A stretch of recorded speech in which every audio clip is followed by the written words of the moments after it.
save money. Life after NYSC can make you have depression. Hey guys, welcome back to another video. I'm Adiah. I'm sorry if my energy is going to be a bit off. The time is like 1:33 in the morning, so bear with me, okay? But in today's video, I'm going to be telling you guys if 33k is enough to be a copper living in Lagos, a copper 7 in Lagos. But there's always like inflow of people coming to Lagos, either for service or just to like have a new life. I'm going to be telling you guys if 33k is enough to live up as a copper staying in Lagos and ways to manage your money. If you're interested in that, then please keep on watching. Okay, so first of all, I'm going to start with ways you can maximize your money working for you and minimize your spending. Now, if you're coming to Lagos for the first time or you're serving in Lagos, I'm going to be telling you some of the key things that you need to consider when finding a PPA, finding accommodation. Okay, so the first thing I'm going to tell you is to find a PPA that pays you. Because one of the reasons I ran away from Ebonyi State was because the PPA wasn't going to pay me, and I'm like, please look for a place that pays you for being a copper. I'm sure in Lagos I might be right or wrong, but from talking with a lot of like people I'm serving with, obviously, a whole lot of them are being paid, because honestly in Lagos every money is needed. Like even the 10 naira somebody will just say take, you need this. Or just make sure you find a PPA that pays. Another thing I suggest is for you to buy your food in bulk. Now, depending on how you plan on doing this, I find that when I buy food stuff, things in large quantity, it curbs my spending down when I decide to eat out. It's like if I eat out 2-3 meals, I can take up all that money and go to the market and cook a pot of spaghetti that I can eat for like 2 days or something like that. I'm just like saying, like, it's better to buy your food in bulk. It saves you more money, it saves you time, because you buy your food in bulk, you don't have to go to the market for 2 weeks, and you always have something in the house, so you don't have to spend as much. You know, like, this is just if you're trying to be money disciplined, and if you're looking for ways to cut down on your spending here in Lagos, and this is it, because things are not cheap. Like, things are not cheap at all. Another thing is for you to track your spending.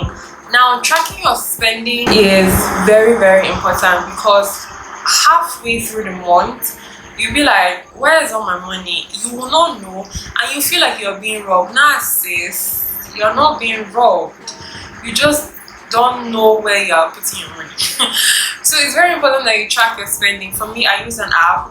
I've talked about the apps I use for like money and paying my bills, so I will leave that link in the description and you can check them out.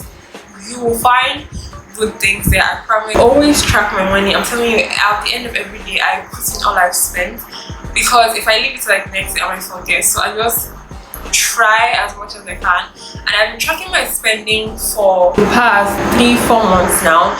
At the beginning of tracking my spending, it was like a lot, because I had never done that before, obviously. Then again, I had never like lived independently before, so it was like a new thing for me, so I was still like staggering. But for the past like 3 months, I've kind of found my feet. It's very important that you track your money. You know what you're spending your money on, you know what areas you're overspending, and like how to curtail. It helps you in budget. It informs you about the money you have, the money you spend. Another thing is to find accommodation close to work.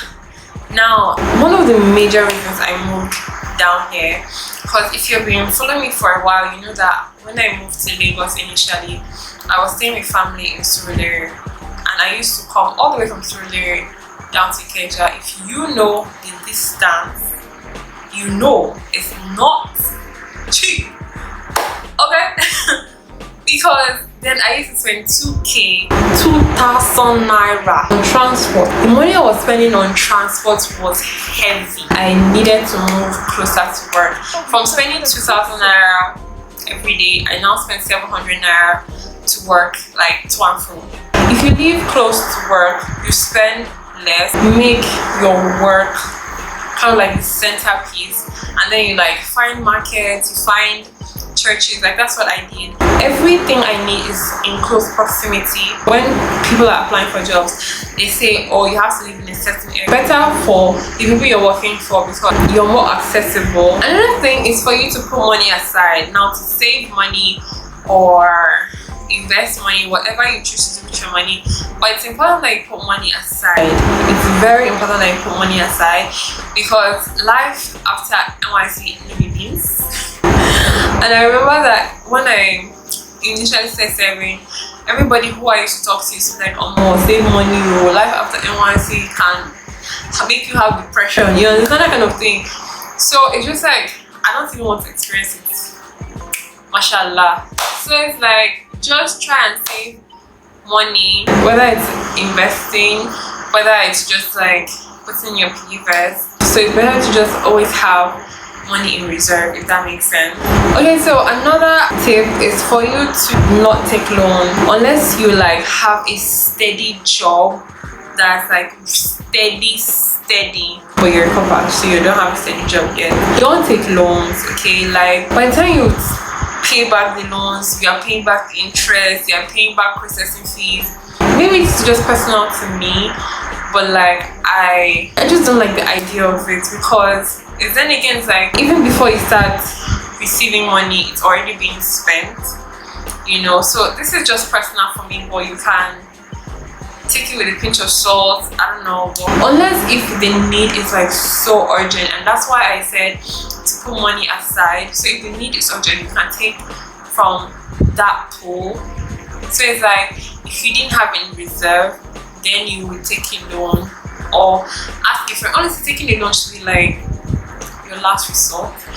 But yeah, just for me personally, I just give advice. Another thing is to get a side hustle. But what I would say is that try and find an extra means of making money besides your NYSC allowance and your paying PPA. That would be really helpful for you. Okay, so I touched on this earlier, but you should learn to budget your money. This for me comes hand in hand with tracking, because when you budget, then you track, you know if you're living according to your budget. For me, I budget every month, but then I look at my expenditure for the previous month and I'm like, okay, I spent this on this and this on this.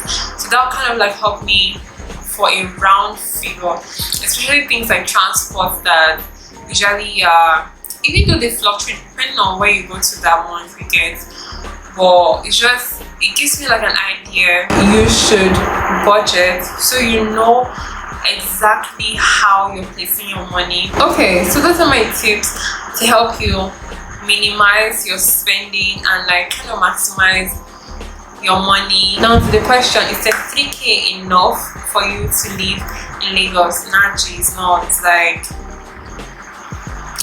don't play yourself. The NYSC CDS thing, they are paying dues. We are going for CDS projects and we are contributing.